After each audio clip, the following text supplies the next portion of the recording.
40 দিনের যুদ্ধ থামল, কিন্তু শান্তি কি এলো? ইসলামাবাদে 21 ঘন্টা ধরে টেবিলে বসল যুক্তরাষ্ট্র আর ইরান পাকিস্তানের মধ্যস্থতায়, ইতিহাসের অন্যতম উচ্চ পর্যায়ের বৈঠকে। কিন্তু শেষ পর্যন্ত দুই পক্ষই উঠে গেল খালি হাতে, একে অপরকে দোষারোপ করতে করতে।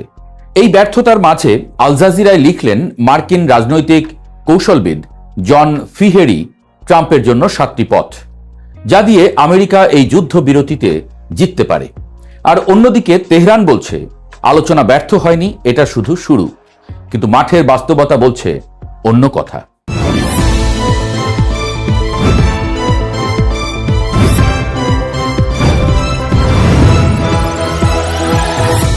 পাকিস্তানের মধ্যস্থতায় ইসলামাবাদে অনুষ্ঠিত এই বৈঠককে 1979 সালের ইসলামী বিপ্লবের পর যুক্তরাষ্ট্র ও ইরানের মধ্যে হওয়া সবচেয়ে উচ্চ পর্যায়ের আলোচনাগুলোর একটি হিসেবে দেখা হচ্ছে।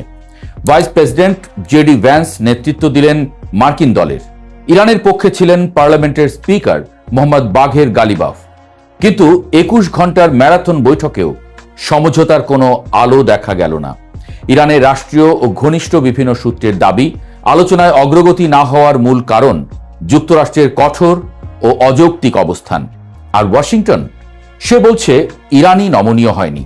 ফিহেরি তার বিশ্লেষণে প্রথমেই যে বিষয়টি তুললেন সেটি হলো হরমুজ প্রণালী।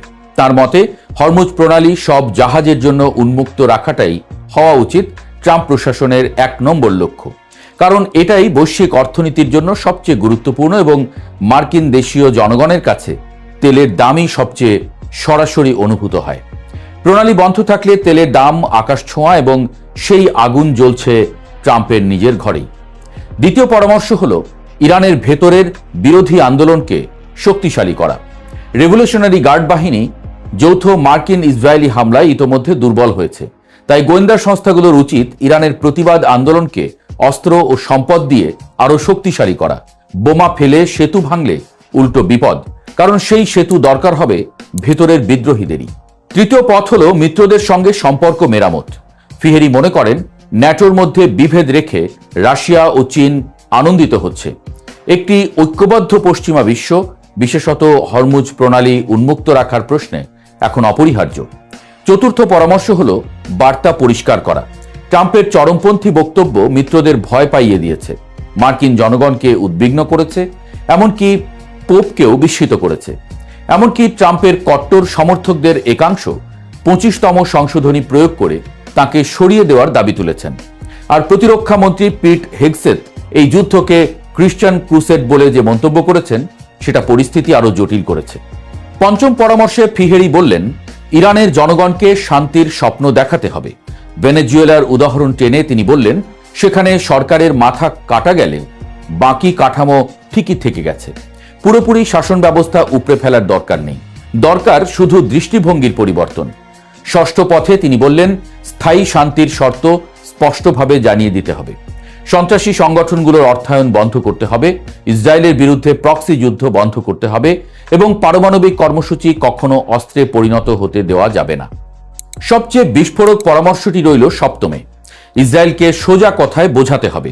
ফিহেরির ভাষায় নেতানিয়াহু ট্রাম্পকে বুঝিয়েছিলেন এটা দ্রুত, কম খরচের যুদ্ধ হবে এবং ইরানি শাসন উল্টে যাবে, কিন্তু কোনোটাই হয়নি।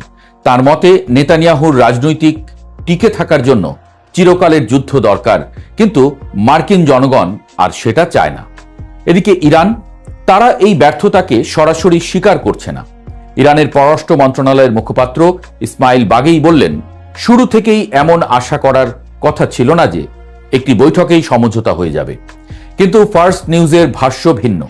ইরানের ফার্স্ট নিউজ এজেন্সি দাবি করেছে যুক্তরাষ্ট্র আলোচনার টেবিল থেকে সরে যাওয়ার অজুহাত খুঁজছিল এবং যুদ্ধের লক্ষ্য পূরণে ব্যর্থ হওয়ার পর এখন কূটনৈতিক চাপ সৃষ্টির চেষ্টা করছে। হরমুজ প্রণালী, পারমাণবিক কর্মসূচি এবং আঞ্চলিক নিরাপত্তা নিয়ে মার্কিন দাবিগুলোকে ইরান অতিমাত্রায় উচ্চাভিলাষী বলে প্রত্যাখ্যান করেছে এবং বলেছে যুদ্ধের মাধ্যমেও যা আদায় করা যায়নি তা আলোচনার টেবিলে দেওয়া সম্ভব নয়। অর্থাৎ দুই পক্ষের দূরত্ব শুধু কৌশলগত নয়, মনস্তাত্ত্বিকও। একজন বলছেন আমরা জিতেছি, অন্যজন বলছে আমরা কিছুই দেব না। মাঝখানে শান্তির সম্ভাবনা ঝুলে আছে সরু সুতোয়। 40 দিনের যুদ্ধের সূচনা হয়েছিল গত 28 ফেব্রুয়ারি। যখন যুক্তরাষ্ট্র ও ইসরায়েল যৌথভাবে ইরানে বিমান হামলা চালায়। এরপর পাল্টাপাল্টি হামলায় জ্বালানি বাজারে দেখা দেয় ইতিহাসের অন্যতম বড় অস্থিরতা। এখন যুদ্ধবিরতি আছে, কিন্তু শান্তি নেই। ইরান জানিয়েছে এখন বিষয়টি উচ্চ পর্যায়ের আলোচনা থেকে কারিগরি পর্যায়ে চলে গেছে, যেখানে লিখিত প্রস্তাব ও বিশেষজ্ঞ পর্যায়ের খসড়া বিনিময় হচ্ছে। তবে পরবর্তী বৈঠকের কোনো তারিখ নেই। প্রশ্ন তাই একটাই, এই যুদ্ধবিরতি কি আসলে শান্তির পথ, নাকি দুই পক্ষের শ্বাস নেওয়ার বিরতি? ফিহেরি 7টি পথ দেখিয়েছেন, কিন্তু ইরান সেই পথে হাঁটতে রাজি কিনা সেটাই এখন মূল প্রশ্ন। আর যতদিন হরমুজ প্রণালী নিয়ে অনিশ্চয়তা থাকবে, তেলের দামের চাপে ট্রাম্পের নিজের ঘরেই আগুন জ্বলতে থাকবে। যুদ্ধবিরতি এখন কেবল একটি কাগুজে চুক্তি, মাঠে দুই পক্ষই পরের দফার জন্য প্রস্তুত হচ্ছে।